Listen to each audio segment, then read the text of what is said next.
请揭牌。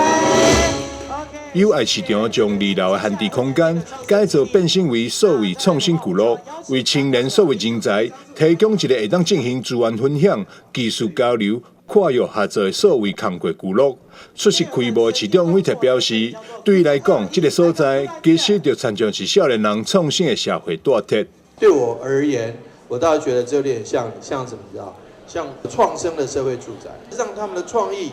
以及地方创生能找到他们可以挥洒的空间，那就把我们的这个许多的空间找出来。那在友爱市场也感谢国发会一直帮忙哈，所以在很多硬体的这个优化，还有这个数位上的这个进步哈，还有包括许多网络上的部分，都一直在帮忙我们。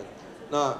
不仅活化了友爱市场，也让这个地方让年轻的朋友们，以及让对数位学习有兴趣的、对地方创生有兴趣的，都能够在这边找到一个非常合适的基地。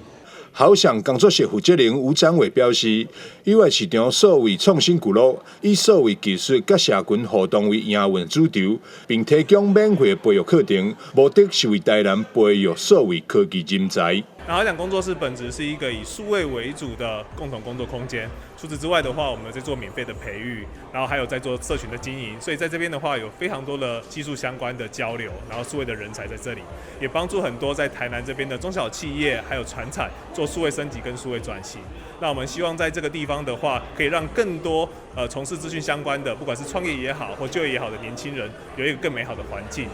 不止数位创新，伫遮嘛有共享厨房、甲亲子友善工作空间，为少年人提供一个兼具创新甲协作的工作环境。记者张世维采访报道。